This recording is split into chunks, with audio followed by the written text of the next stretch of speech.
Halo trader, kembali lagi ke channel seputar forex. Bersama saya Didi.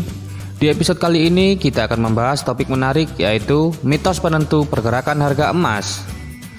Namun sebelum lanjut, pastikan Anda sudah subscribe channel ini dan nyalakan lonceng notifikasi. Mari kita bangun channel ini agar terus bisa memberikan manfaat untuk Anda. Tahukah Anda bahwa emas adalah salah satu aset investasi paling diminati oleh orang di seluruh dunia? Pasalnya, harganya lumayan stabil dan hampir terus mengalami peningkatan per tahunnya. Namun yang menjadi pertanyaan, apa sebenarnya yang menentukan pergerakan harga emas? Usut punya usut. Ada banyak sekali mitos yang beredar mengenai penyebab pergerakan harga emas di pasar. Apa saja itu? Selengkapnya simak berikut ini. Inflasi.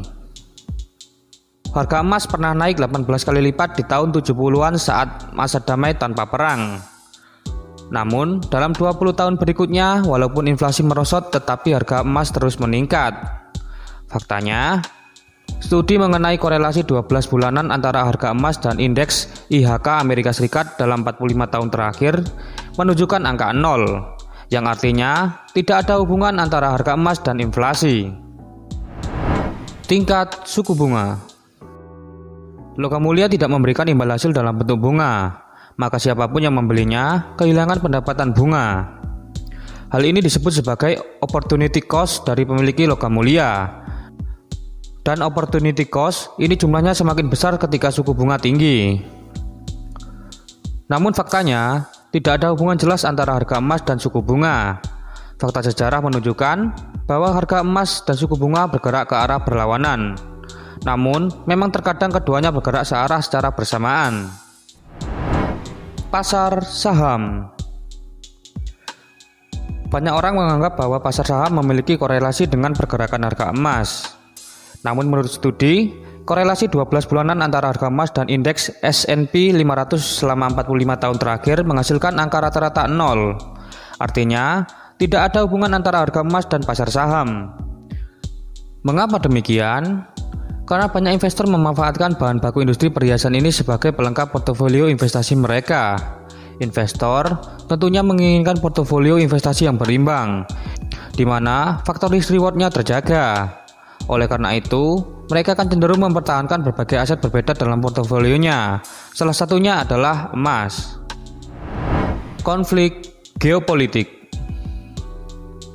Harga emas pernah meroket hingga $850 pada tahun 1980 saat Uni Soviet menginvasi Afghanistan. Dan di saat yang bersamaan terjadi krisis penyanderaan di kedubes AS di Teheran, Iran. Kemudian, pada tahun 2011, harga emas juga melambung hingga $1.920 saat beberapa konflik geopolitik mewarnai dunia, seperti Revolusi Arab Spring, krisis Yunani, dan terjadi kerusuhan parah di Inggris. Namun faktanya, pergerakan harga yang disebabkan hal-hal seperti ini biasanya temporer, karena pada saat tersebut para spekulator sedang memanfaatkan momentum sehingga mendorong harga emas di pasar. Contoh, harga emas pernah naik 12% di 2 minggu pertama saat krisis Falkland tahun 1982, tetapi tren harga tetap bearish. Dan di bulan berikutnya malah merosot ke titik terendah dalam 3 tahun. Dolar AS. Seperti komoditas lainnya, harga emas juga dikutip dalam dolar AS. Namun, hal tersebut tidak selalu berarti jika dolar AS melemah, maka harga emas menguat. Secara historis, hal tersebut hanya tercatat sebanyak 60%. Apalagi bila dibandingkan dengan harga emas dalam mata uang lain, maka pergerakannya akan berbeda. Dalam 27 bulan sejak tahun 2004, harga emas versus pound sterling telah naik lebih dari 5%, dan selama 21 bulan diantaranya dolar AS juga menguat terhadap pound. Harga minyak. Banyak orang mengasumsikan bahwa harga emas dan minyak selalu bergerak searah. Ya, memang benar. Tercatat sejak tahun 1986, dalam 60% kesempatan harga emas bergerak bersamaan dengan harga minyak. Namun, di sini ada pengecualian. Saat krisis finansial terjadi, harga minyak mentah dunia merosot 80% pada tahun 2008, sehingga dalam 10 tahun terakhir harganya hanya naik 140%. Sebaliknya, emas hanya merosot sebentar, dan tercatat telah naik 235% dalam kurun waktu 10 tahun hingga Juli 2014. Permintaan pasar Asia. Ketika harga emas turun 30% terhadap semua mata uang dunia di tahun 2013, masyarakat Cina menjadi pemborong emas terbesar di dunia. Saat harga emas kembali meningkat di awal tahun 2014, permintaan emas di Cina turun 20% dibandingkan dengan periode yang sama tahun sebelumnya. Karena itu, harga emas sering dikatakan naik saat permintaan pasar Asia meningkat.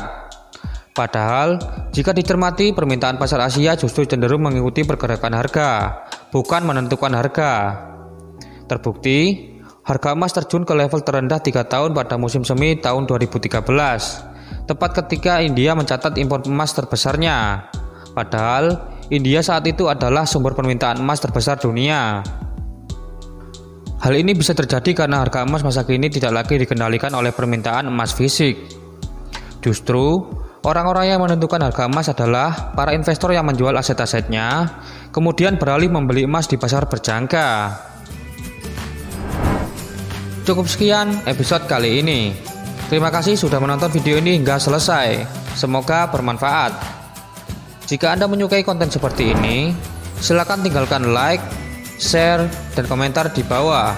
Dan jangan lupa bagi Anda yang tak ingin ketinggalan video-video terbaru dari seputar forex, pastikan Anda sudah subscribe channel ini dan nyalakan lonceng notifikasi. Sampai jumpa di episode-episode selanjutnya. Salam profit.